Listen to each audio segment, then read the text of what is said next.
نے درخواست کی کہ جنگ کی وجہ سے ہی اسے معاف کر دیا جائے، یعنی کہ اس کے کیسز معاف کر دیں، لیکن پھر ناکامی کا سامنا کرنا پڑا کیونکہ متعلقہ جوڈیشل آفس نے کہا کہ پہلے جرم قبول کرو پھر معافی مانگو، لیکن نیتن یاہو نے اس کے بجائے جنگ کو مذہبی فریضہ قرار دے کر جنگ بندی کی کوششوں کو آپ نے دیکھا نا کہ نقصان پہنچانا شروع کر دیا۔ وہ نقصان پہنچانا چاہتا بھی تھا۔ اچھا، اب آتے ہیں ذرا دوسرے نقطے پر کہ کیسے ریجن کا ٹھیکیدار بننے کے لیے پورے 2 سال پہلے شروع کیے گئے آپریشن کے نتائج وہ ناکامی کی صورت میں سامنے آ رہے ہیں۔ تو وہ ایسے کہ لبنان کا محاذ وہ دوبارہ گرم ہو گیا ہے، جبکہ یمن کے حوثی بھی میدان میں آ گئے ہیں۔ اب اسرائیل کا خیال تھا کہ حسن نصر اللہ اور حزب اللہ کی دیگر قیادت کو ٹارگٹ کرنے کے بعد لبنان کے فرنٹ سے خطرہ وہ ٹل جائے گا اور اس کی پوری جو توانائیاں ہیں وہ ایران پر مرکوز رہیں گی، لیکن حزب اللہ نے شمالی اسرائیل پر تابڑ توڑ حملے شروع کر دیے، جس کی وجہ سے وہاں کے شہری جو ہیں وہ نیتن یاہو پر سخت غصے میں ہیں اور راکٹ حملوں کے نتیجے میں علاقہ جو ہے وہ چھوڑ کر جا رہے ہیں، جبکہ نیتن یاہو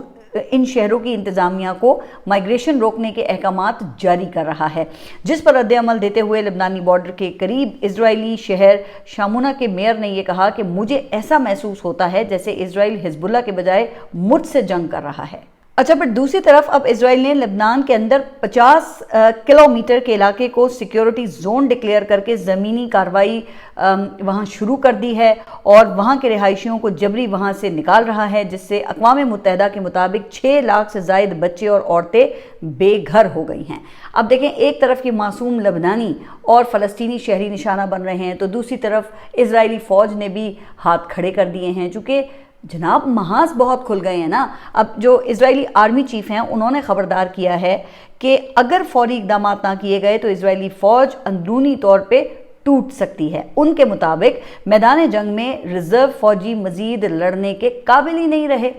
اچھا، اب چونکہ اسرائیل میں ہر شہری کے لیے فوجی ٹریننگ لازمی ہوتی ہے نا، تو لہٰذا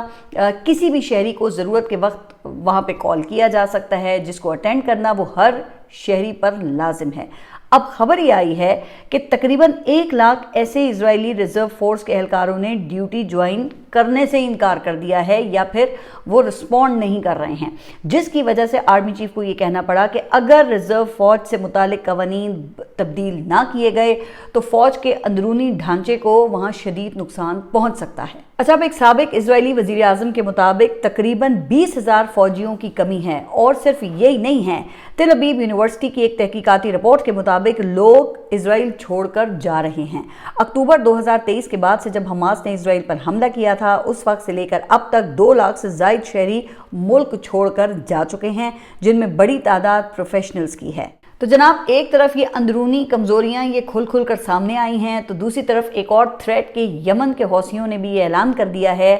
کہ بھئی وہ بھی بالکل تیار بیٹھے ہیں۔ اب حوثیوں نے یہ کہا ہے کہ اگر 3 صورتوں میں سے کوئی ایک بھی پیش آ گئی تو وہ جنگ میں کود جائیں گے۔ نمبر 1، اگر ایران کے خلاف جنگ میں مزید ممالک شامل ہوتے ہیں تو وہ بھی جنگ میں شریک ہو جائیں گے۔ اب ظاہر ہے نا کہ یہ جو اشارہ ہے یہ خلیجی ممالک کی طرف ہے کہ اگر ان میں سے کسی نے ایران پر حملہ کیا تو پھر ہمیں بھی اپنے سامنے پائے گا وہ۔ اچھا، دوسری صورت یہ ہے کہ اگر بحیرہ احمر کو ایران کے خلاف استعمال کیا گیا، اور تیسرا یہ کہ اگر ایران اور اس کے مزاحمتی اتحاد کے خلاف جنگ شدت اختیار کرے تو پھر بھی حوثیوں کو شریک سمجھیں۔ اب اس مزاحمتی گروپ میں حوثیوں سمیت حزب اللہ، حماس اور عراق کی ملیشیا شامل ہے۔ تو جناب، یہ ہے وہ اسٹریٹجک اپر ہینڈ جو ایران کو حاصل ہے کہ ایک طرف آبنائے حرمس اس کے قبضے میں ہے، جس کی وجہ سے ظاہر ہے نا کہ پھر پوری دنیا وہ ہل کر رہ گئی ہے، وہ بری طرح سے افیکٹ ہو رہی ہے، اور دوسری طرف اب بحیرہ احمر کا تھریٹ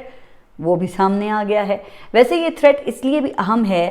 کہ بحیرہ احمر کو آبنائے حرمس کے متبادل روٹ کے طور پہ پیش کیا جا رہا تھا، جس کے تحت سعودی عرب اور UAE کی آئل پائپ لائنز کے ذریعے تیل کو خلیج سے بحیرہ احمر کی پورٹس تک لایا جاتا ہے اور پھر وہاں سے سوئس کینال کے ذریعے افریقہ اور یورپ تک رسائی ممکن ہے۔ لیکن اس راستے میں باب المندب کے مقام پر 31 کلومیٹر چوڑی ایک تنگ آبی گزرگاہ ہے، جس کے دہانے پر یمن کے حوثی وہ بیٹھے ہوئے ہیں۔ تو جناب، اب اس سے ایران کی بارگیننگ پوزیشن کی مضبوطی کا اندازہ لگایا جا سکتا ہے، اور یہی وہ اعتماد ہے جس کی بنیاد پر اب ایران نے آبنائے حرمس پر ساورن کنٹرول کا مطالبہ کر دیا ہے، جو مذاکرات میں ایران کی جانب سے ایک بنیادی شرط ہے، چونکہ ایران مستقبل کے خطرات سے نمٹنے کے لیے آبنائے ہرمز کو ڈیٹرنس کے طور پہ اپنے پاس رکھنا چاہتا ہے نا، کیونکہ اگر کل کو نیوکلیئر پروگرام کے خاتمے سے متعلق کوئی معاہدہ بھی کرنا پڑے تو مستقبل کے لیے اس کے پاس کوئی ایسا اسٹریٹجک ہتھیار ہو جس کی وجہ سے کوئی یہ نیتن یاہو جیسا گینگسٹر یا پھر ٹرمپ جیسا تاجر صدر دوبارہ ایران پر وہ حملے سے باز رہے۔ اچھا، اس ضمن میں ایران کی پارلیمنٹ میں قانون سازی پر غور ہو رہا ہے، جس کے بعد پھر ایران یہاں سے گزرنے والی بحری ٹریفک پر ٹول ٹیکس وصول کرے گا، جیسے کہ پینما کینال، سوئس کینال اور دنیا میں دیگر تجارتی روٹس پر وصول کیا جاتا ہے۔ ویسے تو جو ٹول ہے وہ اب بھی وصول کیا جا رہا ہے، لیکن اس کو عالمی صنعت کے طور پہ تسلیم نہیں کیا گیا۔ اب اس میں صدر ٹرمپ کے ٹرانزیکشنل مائنڈ کو دیکھتے ہوئے ایک زبردست ہک ہے، کیونکہ ایران نے معاہدے کے لیے معاوضے کی شرط بھی رکھی ہوئی ہے، جو دیکھیں ظاہر ہے وہ امریکہ تو نہیں دے گا نا، لیکن معاوضے کے متبادل کے طور پہ ٹول ٹیکس کا آپشن ہو سکتا ہے۔ ویسے بھی وہ صدر ٹرمپ تو کہتے ہیں نا کہ امریکہ کو تو اس روٹ کی اتنی ضرورت ہی نہیں ہے اور اس کا نقصان ایشیا، افریقہ اور یورپ کے ممالک کو ہے، اس لیے چین، روس اور نیٹو کو یہ روٹ کھلوانا چاہیے۔ تو اگر پھر اس لحاظ سے دیکھا جائے تو صدر ٹرمپ کے لیے یہ کوئی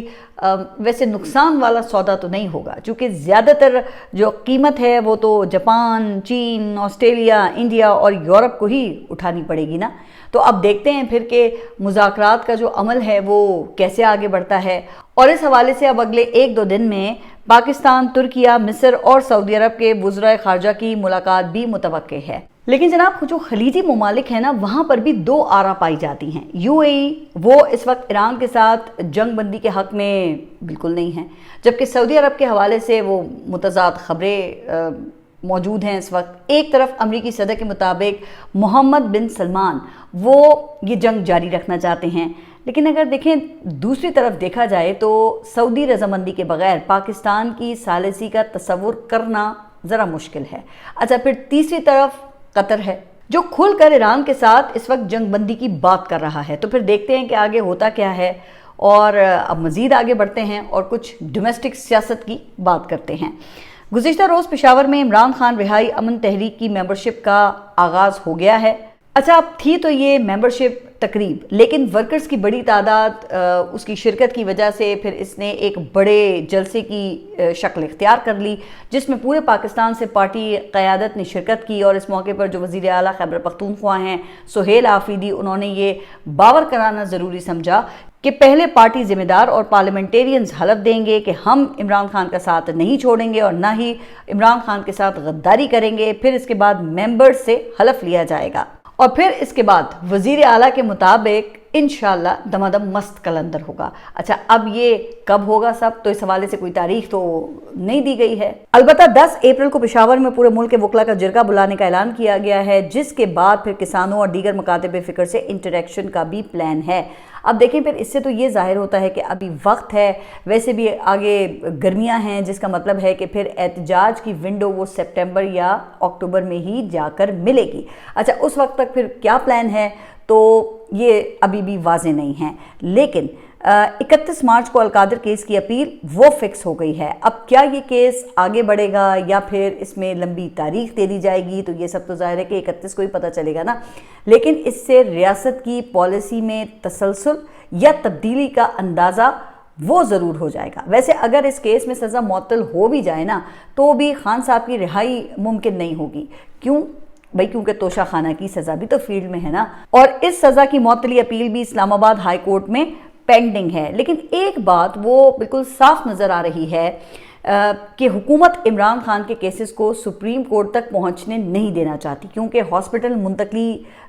فیصلے کے خلاف پاکستان تحریک انصاف نے سپریم کورٹ جانے کا آپ کو یاد ہے نا کہ اعلان کیا تھا، لیکن ابھی تک وکالت نامے کے اوپر وہ سائن کر کے نہیں دیے جا رہے ہیں، جس سے پھر اب یہ پتہ چلتا ہے کہ عمران خان کے حوالے سے پالیسی میں ابھی تک تو خیر کوئی فرق نہیں آیا ہے۔ بہرحال اب کچھ آخر میں بات ذرا وہ جو کرکٹر ہیں نسیم شاہ، ان کے ٹویٹ سے جڑے تاریخی اور سیاسی حقائق کی کر لیتے ہیں۔ تو ہوا یہ کہ مریم نواز نے پی ایس ایل کی افتتاحی تقریب میں شرکت کی، جس کی تصاویر پھر پی سی بی میڈیا نے جاری کی، اور ایسی ہی ایک تصویر پر نسیم شاہ نے پوسٹ کیا کہ why is she treated like queen at Lord's. اچھا، یہ دیکھ کر مجھے لارڈس کرکٹ گراؤنڈ کی ایک مشہور تصویر یاد آ گئی جو غالباً 1974 کی ہے، جس میں اس وقت کے نوجوان کرکٹر عمران خان برطانیہ کی ملکہ الزبتھ سے ہاتھ ملا رہے ہیں۔ اچھا، کرکٹ، لارڈس اور ملکہ کی ایک لمبی ہسٹری ہے جس کے مطابق 1947 سے لے کر ملکہ کی وفات تک 96 برسوں میں وہ کوئی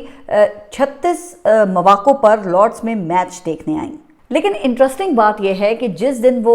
ملکہ بنی نا، اس دن برطانیہ ٹیسٹ میچ کھیل رہا تھا، اور جس کا پہلا دن تھا اس ٹیسٹ میچ کا، اور پھر جس دن ان کی وفات ہوئی اس دن بھی برطانیہ ٹیسٹ میچ کھیل رہا تھا، اور وہ بھی میچ کا پہلا دن ہی تھا۔ اچھا، اب یہ لارڈس کرکٹ گراؤنڈ MCC نامی کرکٹ کلب کی ملکیت ہے جو کہ کرکٹ کے قوانین بناتا ہے۔ یہ کلب 18ویں صدی میں قائم ہوا، جس کی کچھ روایات تھیں جن کے مطابق کسی بھی خاتون کو کلب کی ممبرشپ وہ نہیں دی جا سکتی تھی، اور میچ کے دوران کسی بھی خاتون کو لارڈس پیویلین میں جانے کی اجازت بھی نہیں دی جاتی تھی۔ لیکن ملکہ الزبتھ وہ واحد ایکسیپشن تھیں، کیونکہ ظاہر ہے وہ ملکہ تھیں اور اس لحاظ سے وہی کلب کی سرپرست اعلیٰ بھی تھیں۔ خیر، پھر 1999 میں یہ رول تبدیل کر کے دیگر خواتین کو بھی اجازت دے دی گئی۔ تو جناب، پھر اسی ہسٹری کی وجہ سے شاید نسیم شاہ نے یہ ٹویٹ کیا ہو، کیونکہ جس طرح کا رائل ٹریٹمنٹ مریم نواز کو محسن نقوی کی طرف سے دیا گیا اس پر تو کرکٹرز بھی حیران تھے، لیکن کرکٹرز کو یہ معلوم ہونا چاہیے نا کہ بھئی بادشاہوں سے تو پھر بادشاہوں والا سلوک ہی ہوتا ہے نا، اور بادشاہوں کے نافرمانوں سے توہین آمیز سلوک کیا جاتا ہے۔ خیر،